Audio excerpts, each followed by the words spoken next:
కూడా 2019 ఎలక్షన్స్లో అంటే 2014 నుంచి 19 వరకు ఎంత అభివృద్ధి చేసినా సంక్షేమ విషయంలో ముందుకు వెళ్ళినా ఆ రోజున చెప్పుకోవడంలో మరి మీరు ఫెయిల్ అయ్యారా, ఏం జరిగిందనేది చాలా కారణాలు ఉన్నాయి. ఆ ఎన్నికల ఫలితాలు చూసాం. సో మరొక్కసారి ఆ తప్పిదం జరగొద్దు అనంటే వైసీపీ చేస్తున్న దుష్ప్రచారాన్ని తిప్పికొట్టాల్సిందే. ఈ తప్పుడు ప్రచారానికి సంబంధించి ఖచ్చితంగా అంటే చర్యలు తీసుకోవాల్సిందని కోరుతా ఉన్నారు అందరూ. అదే రకంగా సవాల్ చేశారు. ఇప్పటి వరకు ఒక్క ఆధారంతో కూడా ఎవరు కూడా ముందుకు రాలేకపోయారు కదా. అయినప్పటికీ ఇంకా తప్పుడు ప్రచారం చేస్తూనే ఉంది వైసీపీ ఆ సోషల్ మీడియాలో. ఏం చెప్తారు మరి? నమస్కారం అండి రవీణ్ గారు, మీకు మురళి గారికి, కృష్ణవేణి గారికి, ఏదైనా వీక్షకులందరికీ కూడా నమస్కారం. సరే, గతంలో 14-19లో సరే ఏం జరిగింది ఏంటి ఆ విషయాల ఆ జోలికి నేను పోను. ఇప్పుడు మాత్రం ప్రజలకి జగన్మోహన్ రెడ్డి అంటే ఏంటో తెలిసిపోయింది. అప్పుడు 14-19లో ఏంటంటే అతను ఏదో వస్తే బ్రహ్మాండం బదులు కొట్టేస్తాడు, యువకుడు, రాజశేఖర రెడ్డి కొడుకు, ఇప్పుడు ముప్పుడుగా వాగ్దానాలు చేసేస్తున్నాడు అని చెప్పి బాగా చదువుకున్న వాళ్ళు, మేధావులు, రాజకీయాల్లో కాకలు తీరిన వాళ్ళు, వీళ్ళందరూ కూడా నమ్మారు. మేము అప్పుడే చెప్పాం, ఇతను తండ్రి అధికారాన్ని అడ్డం పెట్టుకుని అడ్డగోలుగా దోపిడీ చేసి 16 నెలలు జైల్లో ఉండొచ్చాడు, అతన్ని నమ్మొద్దని చెప్పి చంద్రబాబు నాయుడు గారు పదే పదే చెప్పిన ఈ మేధా వర్గంతో పాటు ఆబాల గోపాలం ఏదో రాజశేఖర రెడ్డి కొడుకు బ్రహ్మాండంగా చేస్తాడని చెప్పి పైగా అతను ఒక ఛాన్స్ ఇవ్వండి అంటే ఇచ్చారు.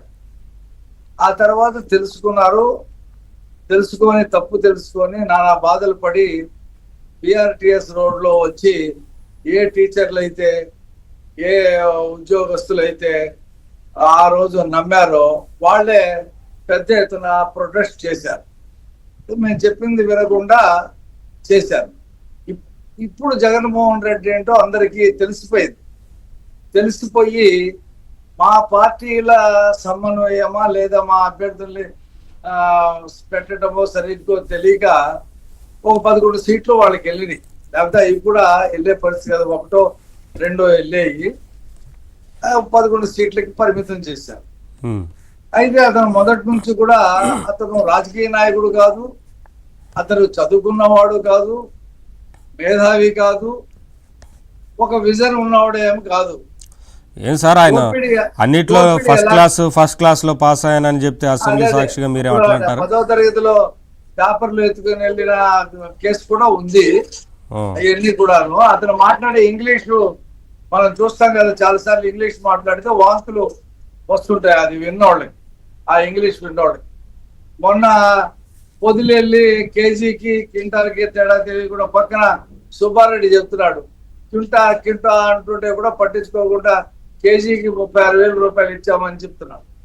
అయితే ఇతను దేంట్లో సిద్ధగస్తుడు అంటే తండ్రి బొమ్మని అధికారంలో రావటానికి ఎలా ఉపయోగించుకోవాలో 30 సంవత్సరాలు కష్టపడి ఉపయోగించుకున్నాడు.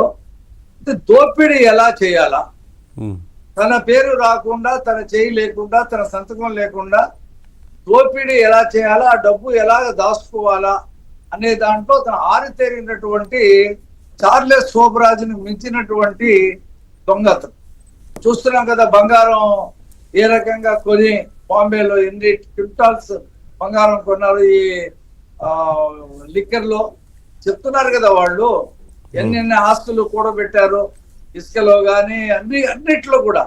తండ్రి అధికారం ఉన్నప్పుడు అతను నేను సచివాలయానికి రాలేదు, నేను ఎక్కడ సీఎం పేషీకి వెళ్ళలేదు అంటూనే సిబిఐ 42,000 కోట్ల రూపాయలు అటాచ్ చేసేంత ఆస్తులు సంపాదించాడు ఆ రోజున. కాబట్టి దాంట్లో అతను దిట్ట, చార్లెస్ శోభరాజుని మించినటువంటి దిట్ట. పైగా ఫ్రాక్షనిస్ట్, అడ్డం వచ్చిన వాళ్ళని లేపేసి. మొన్న అతను చెప్పాడు కదా కసిరెడ్డి. కాదు సార్, ఇప్పుడు ఆయన కాదండి, ఈ తల్లికి వందనం పథకం అమలుకు సంబంధించి దాంట్లోకి వస్తున్నా ఈ కసిరెడ్డి చెప్పాడు కదా.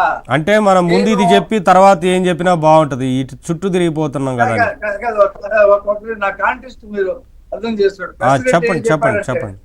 కసిరెడ్డి ఏం చెప్పాడంటే అసలైన లబ్ధిదారుడు ఎవరు అని చెప్తే అదే నాకు చివరి రోజు. అది అక్కడ ఉండేటువంటి పరిస్థితి. ఇవాళ ప్రజలు అమాయకులని, తను ఏం చెప్పినా నమ్ముతారని, గతంలో కూడా నేను ఇలాగే అబద్ధాలు చెప్తే నమ్మారని, ఆ అబద్ధాలు చెప్పి నేను అధికారంలోకి రాగలిగానని ఆ సిద్ధాంతాన్ని జగన్మోహన్ రెడ్డి ఇప్పుడు కూడా నమ్ముతున్నాడు. 2,000 రూపాయలు లోకేష్ గారి ఖాతాలోకి వెళ్ళినాయి అని చెప్తే జనం నమ్ముతారు. ఆ 15,000 అని చెప్పారు, 2,000 లోకేష్ గారు తీసుకున్నాడంటే నమ్ముతారని చెప్పేసి అతను ఒక కోవెల్ ప్రచారాన్ని ప్రారంభించారు. లోకేష్ గారు ఎప్పుడైతే రియాక్ట్ అయ్యి 24 అవర్స్ లో మీరు దాన్ని రుజువు చేయకపోతే లీగల్ చర్యలు తీసుకుంటా అనేటప్పటికి ప్యాంట్లు ఒక్కొక్కటి తడుస్తున్నాయి. ఇది ఆ సోషల్ మీడియాలో పెట్టిన వాళ్ళు ప్యాంట్లు తడుస్తారు, రేపు పొద్దున ఉంటుంది వాళ్ళకి, ఆ సోషల్ మీడియాలో పెట్టినటువంటి వాళ్ళకి. కాబట్టి ఇవాళ మీరు ఇందాక చెప్పారు, బాగా చెప్పారు, సొంత బాబాయ్ ఎత్తుకొని తిరిగినటువంటి బాబాయ్నే గొడ్డలతో 7 సార్లు నరికి నరికి నరికి నరికి చంపారని చెప్పి షర్మిల గారు చెప్పింది. అది చంద్రబాబు గారి మీద, లోకేష్ గారి మీద, ఆదినారాయణ రెడ్డి మీద వేస్తే జనం నమ్మినట్టు ఇప్పుడు కూడా విద్యా దీవెన ఇవ్వట్లేదు, ఫీజు రియంబర్స్మెంట్ ఇవ్వట్లేదు, రైతులకి దగ్గర ధాన్యం కొనడం లేదు, కరెంటు ఛార్జీలు పెంచేశారని చెప్పి ఏయో కొన్ని కార్యక్రమాలు చేశాడు. తుస్సుమన్నాయి, ఎవరు కూడా రాలా. నిన్న మొన్న ఏదో 4వ తారీఖు నాడు వెన్నుపోటు దినం అని చెప్పి ఒకటి పెట్టాడు. ఆ వెన్నుపోటు దినం కూడా అటర్ బ్లాక్ అయింది. ఈయనే వెళ్ళిపోయాడు, ఇక్కడ విజయవాడలో ఉండకుండా వెళ్ళిపోయాడు. కాబట్టి జనంలో అతనికి ఆ 11 సీట్లలో వచ్చేయి ఎన్నో మరి చూసుకోవాలి. ఆ 11 సంఖ్య అయితే దాటదు, ఇంకా మైనసే ఉంటది. రేపు లోకల్ బాడీ ఎలక్షన్ లో ఈయన రంగు తేలిపోతుంది.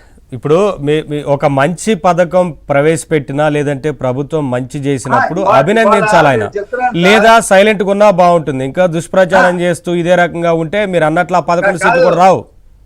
ఇవాళ సార్ భారతదేశంలో 6 పిల్లలుంటే 6 పిల్లలకు కూడా ఈ తల్లికి వందనం వేసినటువంటి చరిత్ర భారతదేశంలో ఏ ప్రభుత్వంలో లేదు.